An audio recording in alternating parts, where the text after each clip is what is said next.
ሰላም ጤና ይስጥልን የክንፋን መረጃ ቤተሰቦቻችን የተመረጡና ወቅታዊ ዜናዎችን ይዘንላችሁ መጥተናል። አብራችሁን ቆዩ። በኦሮሚያ ክልል ቦረና ዞን ከዓመታት በፊት በሚሊዮኖች የሚቆጠሩ እንስሳትን ከገደለው ድርቅ እስካሁን ያላገገሙ አሉ ተባለ።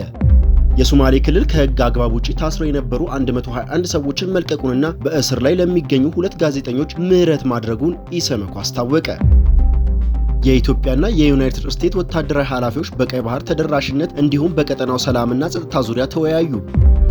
የአሜሪካ ምግብና መድኃኒት አስተዳደር ገዳይ ከሆነው የኩላሊት በሽታ አይነቶች መካከል ለአንደኛው ሕክምና የሚሆን አዲስ መድኃኒት ጥቅም ላይ እንዲውል ፈቃድ ሰጠ። እነዚህንና ሌሎች አዳዲስ ዜናዎችን ይዘንላችሁ መጥተናል። አብራችሁን ቆዩ። መረጃዎቻችን ሁልጊዜም በፍጥነት እንዲደርሳችሁ ቻናላችንን ላይክ፣ ሼር፣ ሰብስክራይብ በማድረግ የደውል ምልክቱን በመጫን ይጀምሩ። የአሜሪካ ምግብና መድኃኒት አስተዳደር ገዳይ ከሆኑ የኩላሊት በሽታ አይነቶች መካከል ለአንደኛው ሕክምና የሚሆን አዲስ መድኃኒት ጥቅም ላይ እንዲውል ፍቃድ ሰጠ። የአሜሪካ ምግብና መድኃኒት አስተዳደር ገዳይ ከሆኑ የኩላሊት በሽታ አይነቶች መካከል አንዱ የሆነውና በኩላሊት ላይ ጠባሳን በመፍጠር በመጨረሻም ኩላሊት ስራውን እንዲያቆም በማድረግ እስከ ሞት የሚያደርሰውን በሕክምና አጠራሩ ኔፍሮፓቲ በመባል የሚታወቀውን የኩላሊት በሽታ አይነት ለመከላከል የሚያስችል ቫይሳክት የሚል መጠሪያ ላለው አዲስ መድኃኒት ማረጋገጫ መስጠቱን አስታወቀ። ኦሱካ በሚባል መድኃኒት አምራች ኩባንያ የተመረተው ይህ መድኃኒት በሽታን ለመከላከል ከሚያስችል ነጭ የደም ሴሎች ቤተ ሙከራ የሚዘጋጅ ሲሆን ለህመምተኛው በመርፌ መልክ የሚሰጥ ይሆናል። መድኃኒቱ በየ4 ሳምንቱ የሚወሰድ ሲሆን በባለሙያ ወይም ራሱ ታካሚው በቤቱ ሆኖ ሊወስደው የሚችል መንገድ መዘጋጀቱ መድኃኒቱን ይበልጥ ለአወሳሰድ ምቹ ያደርገዋል። ኖቫሪተስ፣ ፋብሃልታ፣ ትራቬል ቴራፒክስ፣ ፍሊስታሪና፣ ካልዲስታ ቴራፒክስ፣ ታርፒዮ በአሁኑ ሰዓት ይህ የኩላሊት በሽታ አይነት ለመከላከል ጥቅም ላይ እየዋሉ የሚገኝ መድኃኒቶች ሲሆኑ በኦሱካ ኩባንያ የተመረተው አዲሱ ቫይታክስ መድኃኒት በቅርቡ ገበያ ተቀላቅሎ ጥቅም ላይ እንዲውል ከአሜሪካ መድኃኒትና ምግብ አስተዳደር ማረጋገጫም አግኝቷል። በኦሱካ ኩባንያ የተመረተው አዲሱ ቫይሳክት መድኃኒት በቅርቡ ገበያውን ተቀላቅሎ ጥቅም ላይ እንዲውል ከአሜሪካ ምግብና መድኃኒት አስተዳደር ማረጋገጫም አግኝቷል። የአዲሱ መድኃኒት ጥቅም ላይ መዋል በተለይም በአሁኑ ሰዓት ገዳይ ከሆነው የኩላሊት በሽታ አይነት መካከል አንዱ የሆነውን የኩላሊት በሽታ ለማከም በሰፊው ጥቅም ላይ እየዋለ ካለው ቬራ ቴራፒክስ ጋር በመሆን ገዳዩን የኩላሊት በሽታ በመከላከል ረገድ ከፍተኛ ጥቅም እንደሚኖረው የኦሱካ ዋና ዳይሬክተር ኦፊሰር ጆን ክራውስ ለሮይተርስ መናገራቸውን ክንፋን መረጃ ተመልክቷል። የኢትዮጵያና የዩናይትድ ስቴትስ ወታደራዊ ኃላፊዎች በቀይ ባህር ተደራሽነት እንዲሁም በቀጠናዊ ሰላም ጸጥታ ዙሪያ ተወያዩ። የዩናይትድ ስቴትስ የአፍሪካ እዝ አዛዥ ጀነራል ዳንግሽን አርኤም አንደርሰን ከጠቅላይ ሚኒስትር ዶክተር አብይ አህመድ ጋር ከተገናኙ በኋላ ከፍተኛ የኢትዮጵያ ወታደራዊ አመራሮች ጋር ትላንት ማክሰኞ ዕለት ውይይት ማድረጋቸው ተገለጸ። በውይይታቸውም ሁለቱ ወገኖች ለኢትዮጵያ የባህር በር ጥያቄና ለሰፊ ቀጠና የጸጥታ ትብብር ትኩረት ሰጥተዋል ተብሏል። ጠቅላይ ሚኒስትር አብይ አህመድ በትላንትናው ዕለት ከዩናይትድ ስቴትስ የአፍሪካ እዝ አዛዥ ጋር ተገናኝተው በቀጠናዊ ጸጥታና የበለጠ ትብብር ለማድረግ በሚቻልባቸው ጉዳዮች ላይ ያተኮረ ውይይት ማድረጋቸውን በማህበራዊ ትስስር ገጻቸው ላይ ባሰፈሩት መልእክት አስታውቀው ነበር። ሆኖም ስለ ውይይታቸው ተጨማሪ ዝርዝር አልሰጡም። የኢፌዴሪ መከላከያ ሚኒስቴር በበኩሉ ባወጣው መግለጫ ጀነራል አንደርሰን ከጠቅላይ ሚኒስትር አብይ አህመድ በመቀጠል የኢትዮጵያ ጦር አዛዥ ጠቅላይ ኢታማዦር ሹም ከሆኑት ፊልድ ማርሻል ብርሃኑ ጁላ ጋር መገናኘታቸውን ገልጿል። ውይይቱ በአፍሪካ ቀንድ ሰላም ማረጋጋት እንዲሁም የኢትዮጵያና የአሜሪካ ወታደራዊ ትብብር የወደፊት ሁኔታዎች ላይ ያተኮረ እንደሆነም ጠቁሟል። ፊልድ ማርሻል ብርሃኑ ጁላ የአሜሪካ ልዑክን ባነጋገሩበት ወቅት የኢትዮጵያ ባህር በር ፍላጎት ለሰላማዊ ዓላማና ኢኮኖሚያን ለማረጋጋት የሚውል መሆኑን ገልጸው ኢትዮጵያ የባህር በር ጥቅሞቿን የምታስከብረው በውይይትና በትብብር መሆኑን አጽንኦት ሰጥተዋል። መከላከያ ሚኒስቴሩ በመግለጫው ጀነራል አንደርሰን የኢትዮጵያን በሰላም መንገድ የባህር በር የማግኘት ጥረቱን እንደሚደግፍ መግለጻቸውን አመላክቷል። ኢትዮጵያ የቀይ ባህር በርን ካገኘች ለቀጠናው ሰላም የበለጠ ጉልህ አስተዋጽኦ ታደርጋለች ብለው እንደሚያምኑ መናገራቸውንም ጠቁመዋል። እንዲሁም በኢትዮጵያ በኩል ያሉ ፍላጎቶችን በቀጠናው ሰላምን ለማረጋገጥ ስለያዟቸው እቅዶች ከዋሽንግተን ዲሲ ባለስልጣናት ጋር እንደሚነጋገሩ መግለጻቸውን መግለጫው አመላክቷል። ውይይቱ በተጨማሪም የጸረ ሽብር ትብብር ያካተተ ሲሆን ሁለቱም ወገኖች በቀጠናው ውስጥ በሚንቀሳቀሱ የሽብር ቡድኖች ላይ የሚደረጉ የጋራ ጥረቶችን አስፈላጊነት በድጋሚ አረጋግጠዋል። በኦሮሚያ ክልል ቦረና ዞን ከዓመታት በፊት በሚሊዮኖች የሚቆጠሩ እንስሳት ከገደለው ድርቅ እስካሁን ያላገገሙ አሉ ተባለ። ድርቁ አፈናቅሏቸው ከመጠለያ ጣቢያ መውጣት ያልቻሉም እንዳሉን ተሰምቷል። በድርቁ የተጎዱ አርብቶ አደሮች እንደመሆናቸው የሞቱባቸው እንስሳት መልሰው መተካት አልቻሉም ተብሏል። ከ4 ዓመት በፊት በኦሮሚያ ክልል ቦረና ዞን የተከሰተው ድርቅ በአብዛኛው አርብቶ አደር በሆኑ አካባቢ ነዋሪዎች ላይ ከበድ ያለ ጫናም አሳድሮ አልፏል። ድርቁ በሚሊዮን የሚቆጠሩ የአርብቶ አደሩ የህይወት መሰረት ናቸው የሚባሉ የቤት እንስሳት እንዲሞቱ ምክንያት ሆነዋል። ድርቁ በሚሊዮኖች የሚቆጠሩና የአርብቶ አደሩ የህይወት መሰረት ፍጥረት ናቸው የሚባሉ የቤት እንስሳት እንዲሞቱ ምክንያት የሆነ ነው። ብዙዎቹ አካባቢያቸውን ጥለው ወደ ሌላ ስፍራ እንዲሄዱ ማስገደዱም ተነግሯል። ዛሬ ላይ ብዙዎቹ ከዚህ ተጽዕኖ ተላቀዋል ቢባልም አሁንም ማገገም ያልቻሉ ሰዎች እንዳሉ ተሰምቷል። በተለይም በዞኑ ዱብለቅ ተብሎ በሚጠራው የወረዳ ከተማ ተጠልለው ያሉ አርብቶ አደሮች አሁንም ችግር ላይ ናቸው ተብሏል። አርብቶ አደሮቹ የሞቱባቸው የቤት እንስሳት እስካሁን መተካትን እንደከበዳቸውና ወደ ቀያቸው መመለስ እንዳልቻሉም ተጠቅሷል። ስለ ጉዳዩ የተጠየቁት የዱብለቅ ወረዳ አስተዳደር ጽሕፈት ቤት ኃላፊ አቶ ኢስማኤል ኢዶ በከተማው አቅራቢያ ተጠልለው ከነበሩ 10,000 ገደማ ሰዎች 4,000 ያህሉ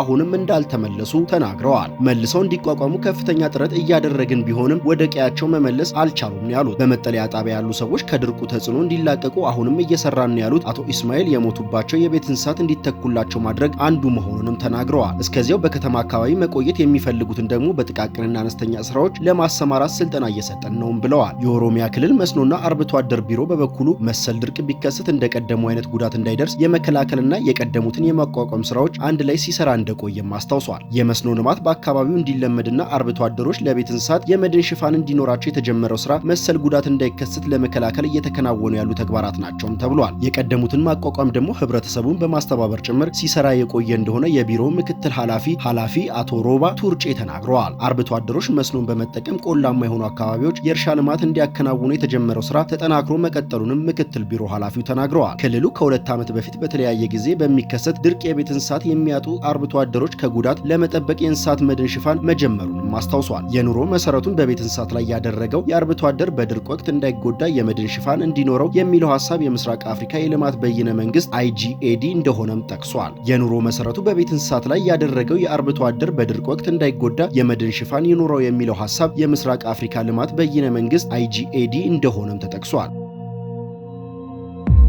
የሶማሌ ክልል ከህግ አግባብ ውጪ ታስረው የነበሩ 121 ሰዎችን መልቀቁንና በእስር ላይ ለሚገኙ 2 ጋዜጠኞች ምህረት ማድረጉን ኢሰመኮ አስታወቀ። የኢትዮጵያ ሰብአዊ መብቶች ኮሚሽን ኢሰመኮ የሶማሌ ክልል በተለያዩ ጣቢያዎች ከህግ አግባብ ውጪ ታስረው የነበሩ 121 ሰዎችን መልቀቁን እንዲሁም ተፈርዶባቸው በማረሚያ ቤቶች የነበሩ 2 ጋዜጠኞች በይቅርታ መልቀቁን አስታወቀ። ኢሰመኮ ትላንት ማክሰኞ ህዳር 16 ቀን 2018 ዓ.ም በሰጠው መግለጫ የሶማሌ ክልል መንግስት የተራዘመ የቅድመ ክስ ስርዓትን በማስቀረት የተፋጠነ ፍትህ ማግኘትና በእስር ላይ ያሉ ሰዎችን አያያዝ በተመለከተ ረጅም ጊዜ የዘለቀ ስጋቶችን ለመፍታት ተግባራዊ እርምጃ መውሰድ መጀመሩን ማረጋገጥ ችያለሁ ብሏል። እነዚህ እርምጃዎች የተወሰዱት ኮሚሽኑ በክልሉ ካደረገው ጉብኝትና የክልሉ ርዕሰ መስተዳደር ሙስጠፌ መሐመድ በተገኙበት ከክልሉ ባለስልጣናት ጋር ጥቅምት 10 ቀን 2018 ዓ.ም ያደረገውን ውይይት ተከትሎ መሆኑን ጠቁሟል። ኢሰመኮ በውይይቱ በሶማሌ ክልል ውስጥ አበረታች የማሻሻያ እርምጃዎች መኖራቸውን ገልጿል። ከነዚህ መካከል በፖሊስ ጣቢያዎች፣ በማረሚያ ቤቶች ውስጥ የነበሩ ድብደባዎችና ስርዓታዊ ጥቃቶች መቆማቸው፣ ከሌሎች ክልሎች ጋር ሲነጻጸር የእስረኞች የዕለት ወጪ መጨመር፣ የተፈናቀሉ ሰዎች ወደ ቀያቸው መመለስና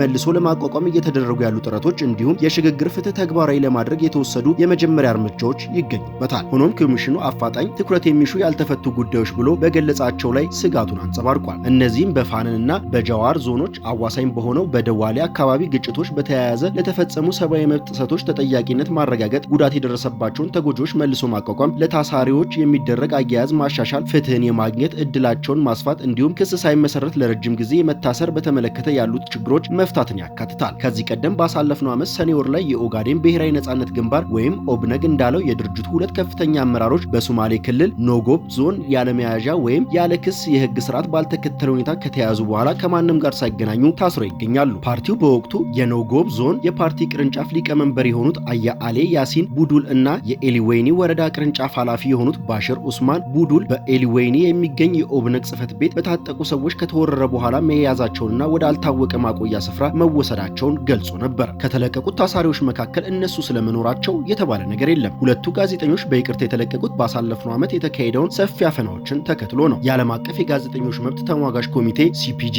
ሪፖርት እንዳመለከተው የሚዲያ ህግ ማሻሻያ በፓርላማ ከጸደቀ በኋላ በግንቦት ወር ብቻ ቢያንስ 7 ጋዜጠኞች በመላ ኢትዮጵያ ታስረዋል። CPJ ማሻሻያው በ21 በሚዲያ ህግ የተሰጡ ጥቃቶችን የሚቀለብስ በኢትዮጵያ መገናኛ ብዙሃን ባለስልጣን ላይ የመንግስት ቁጥጥር የሚጨምር ነው። በወቅቱ ከታሰሩት መካከል በሚያዝያ ወር ውስጥ የጅጅጋ ቴሌቪዥን ኔትወርክ መስራች አህመድ አውጋ ይገኝበታል። አህመድ እስር ቤት የገባው የ16 ዓመት ልጃቸው ሻፊኒ አብዱልከሪም አሊ በፖሊስ ድብደባ በደረሰበት ጉዳት እንደሞተባቸው ከገለጹ አንድ አባት ጋር ቃለ መጠይቅ ካደረገ በኋላ ነው። እኚሁ አባት በቃለ መጠይቁ ወቅት ፍትህ እንዲሰጣቸው ጠይቀው አንድ የፖሊስ መኮንን ታዳጊ ልጄን ጭንቅላቱን ረገጠው ብለዋል። ልጁም ከዛ በኋላ ሆስፒታል ገብቶ ህይወቱ አልፏል። የሶማሌ ክልል ፖሊስ አዛዥ አብዲ አሊ ሲያድ በወቅቱ ለቀረበው ክስ ምላሽ ሲሰጡ ልጁ እንዲሁ ሞቷል፣ ተጠያቂ የሚሆን ማንም ማንም ሰው የለም ብለዋል። ኢሰመኮ የክልሉ ፕሬዝዳንት የሆኑትን አቶ ሙስጠፌ መሐመድ ኮሚሽን ያነሳቸው ስጋቶች በአዎንታዊ መልኩ እንደተመለከቱትና የተራዘመ የቅድመ ክስ ስርዓትን ለማስቀረት እንዲሁም የፍትህ ሂደቶችን ለማፋጠን ክልላዊ መንግስት በትኩረት እንደሚሰራ ቃል ገብቷል ሲሉም ጠቅሰዋል። እንዲሁም ክልሉ በሽግግር ፍትህና ሰብአዊ መብት ግንዛቤ ላይ ከኢሰመኮ ጋር ትብብር እንደሚቀጥል ገልጾ ከጎረቤት ክልሎች ጋር በሚዋሰኑ ድንበር አካባቢዎች ጭምር ተጨማሪ ጥሰቶችን ለመከላከል እርምጃዎች እየወሰደ መሆኑንም ተናግረዋል። የኢሰመኮ ዋና ኮሚሽነር ብርሃኑ አዴሎ በክልሉ የተወሰዱት